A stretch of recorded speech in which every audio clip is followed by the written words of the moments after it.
Why is anyone surprised that an angel was killed? Because they've never tried to retaliate against them until now? Let's say we're oppressed by an army of Superman-like beings.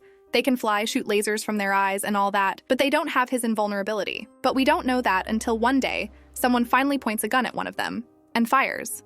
Of course, everyone would be surprised by a successful counterattack. It all depends on how capable a sinner is of fighting back in general. It's as if Alastor was different when he arrived in hell, so powerful that he could overthrow rulers left and right. But ordinary sinners weren't so lucky. Most of them would just be themselves but would look demonic.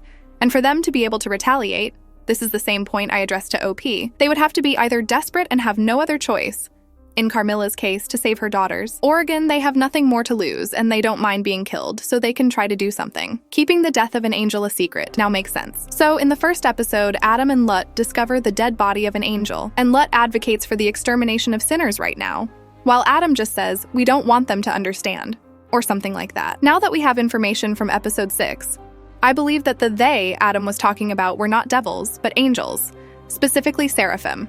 Specifically Sarah. Sarah stated that her goal was to keep heaven safe.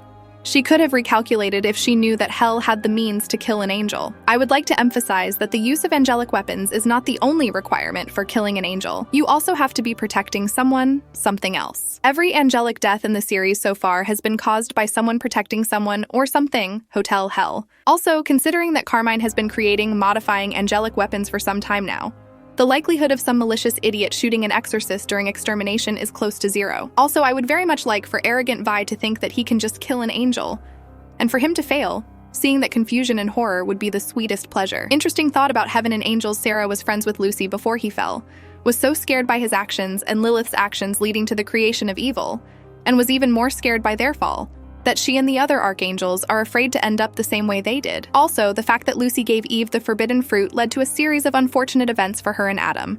Their expulsion from Eden, their son Cain killed his brother Abel, Cain exiled himself to wander the desert, and Eve's soul slowly corrupted because of the fruit. Lilith probably also made Eve turn into Rue, the root of all evil, just to get back at Adam for their previous relationship. This would explain Adam's divine hatred of sinners and Charlie's family.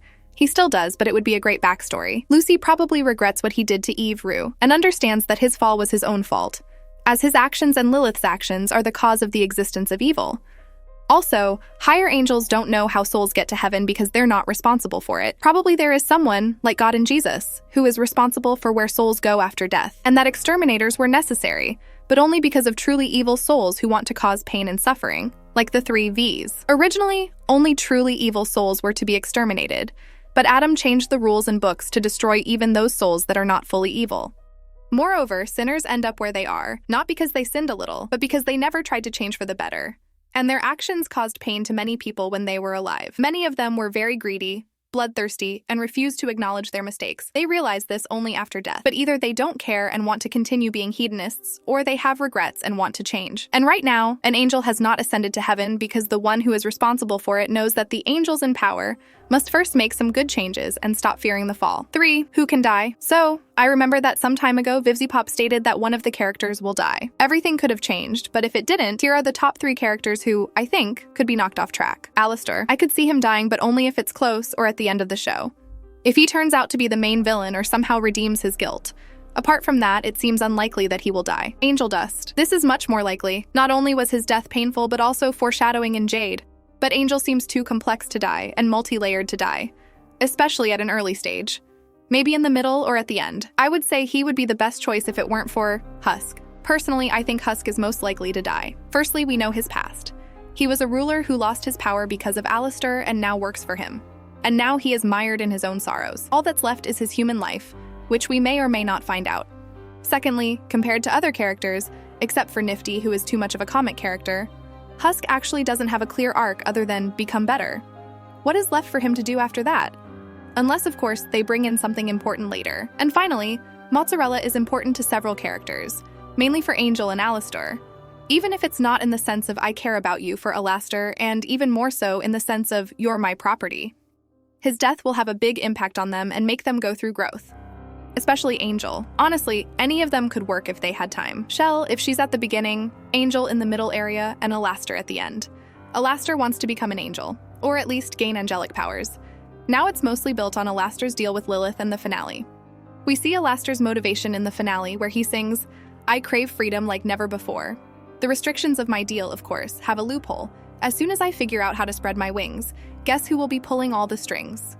Now he says he wants to unfasten his wing, which can be interpreted as gaining angelic power.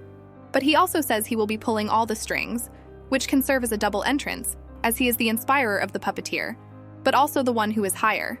Like the position of a puppeteer, but also higher, like in heaven. Now let's talk about his deal. We already know that Lilith has some influence in hell because it is said that because of her deal with Adam, who is now the leader of the exorcists.